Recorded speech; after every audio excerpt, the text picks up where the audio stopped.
All right. Hi, Marty. How are you? Hello, Kyle. How are you? I'm well, thanks. Thanks for doing this, first off. My pleasure. Yeah, we're excited to have you back here in Louisville. I'm glad to be coming back. Well, beyond all that, I've really been enjoying this new record, Way Out West. Thank you. Which I know we're here to talk about. And I think we can jump right into it, too. Safe to say that this is cowboy music, real cowboy music.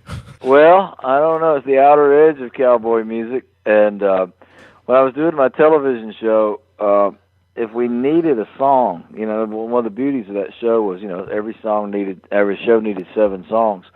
And so if I needed a particular kind of song and I didn't have it, I thought, well, how about write it? And I wrote this song one day called Old Mexico. And I thought, well, that's a pretty cool song. I'd play that for Marty Robbins if he were around. And I started this list called Way Out West, which I thought would just kind of be, Western songs. But the more I thought about that title, Way Out West, I thought, well, that could be psychedelic with flying saucers and being in the Mojave Desert and seeing things go upside down and sideways and inside out. I thought, well, that's a cool concept. So the record kind of started with that one song, Old Mexico, and developed into kind of a love letter for the American West and all the things that inspired me from there. Yeah, I mean, and that's so perfect, too. I mean, that was the first song I really centered in on the record, for what that's worth. And, of course, the first thing that comes to mind, maybe obviously, is Marty Robbins. Yeah. Just one of the greatest writers of all time. And I think it's been talked about a lot, like the curiosity why country music has always sort of had a fascination with that part of the West and to Mexico. Well, I think, I hear you. When I was a kid, probably the first record I ever owned was a Johnny Cash record. And there was a song on there called Don't Take Your Guns to Town. Oh, right, yeah. And it transported me from my bedroom down in Mississippi, out to the West and telling those stories. And of course, the whole culture of California, those television Gunsmoke and Have Gun Will Travel and Wanted Dead or Alive with Steve McQueen, or the clothes that Porter Wagoner wore, or the Batmobile, or Lily Munster, or all those surf songs and the go-go dancers. California just seemed like a dreamland to me from, down in Mississippi. And as Chris Scruggs says, it was just kind of the home of custom culture. And when I finally got to go see the West, I was absolutely floored. And it was so beautiful, and there was a romanticism about it, a mysticism about it, and it's just one of those places that's just kind of bigger than life. And I think a lot of America is defined in a lot of people's minds around the globe, by the West, and I'm one of those people. I guess a lot of that makes sense now, the way you're talking about it, once you throw in the other aspects, too, with, the aliens and everything, because first off, the instrumentals, I never noticed how close surf rock was with desert rock, and they almost clash up against each other. And, keep going. If you listen to the instrumentals that bands like Buck Owens and the Buckaroos were playing, or Merle Haggard and the Strangers, there was such a razor-thin line between what they were doing and what the Ventures were doing, or what the Shadows were doing, or Duane Eddy. It was all kind of just twang-based instrumentals. And I've loved surf rock for so long, and desert rock too, and especially a lot of those instrumentals. And you've tied it all together for me for history's sake. Well, good. The song, the title track, to go further into what you were saying, I mean, that's a complete desert trip, and I'll put trip in italicized right there. With a capital Q. What inspired that song? I have no earthly idea, and that is the truth. We had come from Southern California, and I talked to Mike Campbell.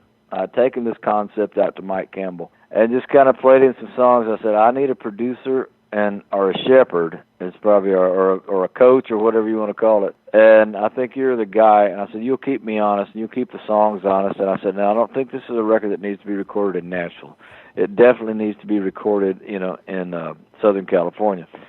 So he said, yeah, and I was excited and inspired and got back in the tour bus. And I think we were headed to Idaho. And I was sitting in the front of the bus with a little Martin guitar, and I started writing the words to these songs, or that song, Way Out West.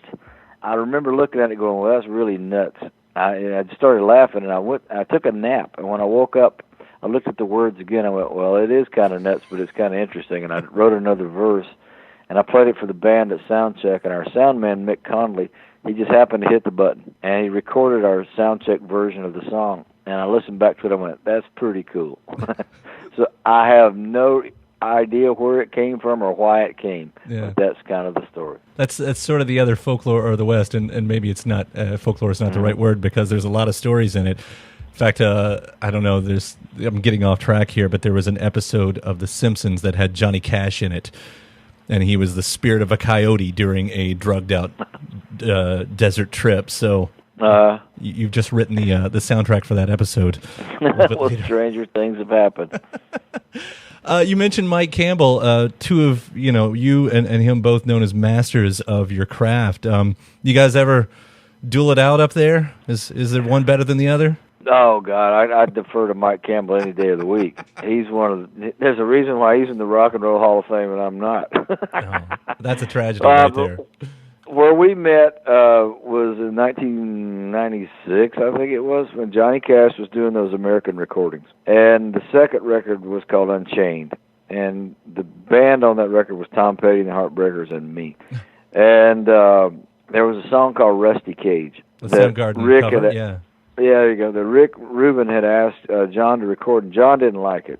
And Rick asked me and Mike Campbell to stay over after the session. He said, let's work on that Rusty Cage song. So we sat there with two acoustic guitars, and Rick was just talking the words into a microphone, trying to come up with an arrangement of that song that John would, see into. And so I just started going, dong, dong, dong, dong, dong, dong, dong, dong, dong, and Mike started playing along. And that was the getting on place for me and him as guitar pals. And we became, lifelong buddies right there. And I just think, Tom Petty has never written a bad song in his life. It's true. And that band is incapable of playing a bad show, I think.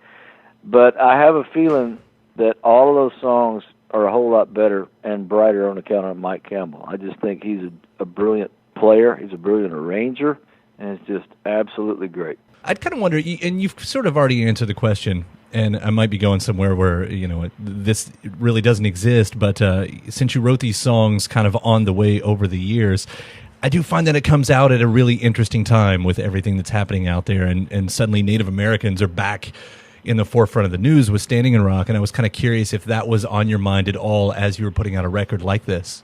Timing-wise, no, but the bottom line is the Native Americans are always on my mind because, I've been going up to Pine Ridge, South Dakota since the early 80s, and actually I've been adopted into the tribe. Me and Connie got married up there, and those Lakota people are like family to me. And, the thing, it's just, in my mind, it's just one more chapter in their lives of, them being overlooked and run over and taken advantage of.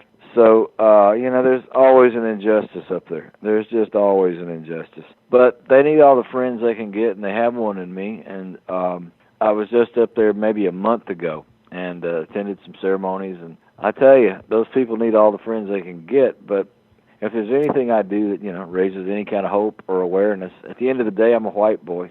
I can't fix anything. But I can play music that, waves the flag for them from time to time. Well, it's definitely noticeable to me, so it's got to be out there to some other folks, too.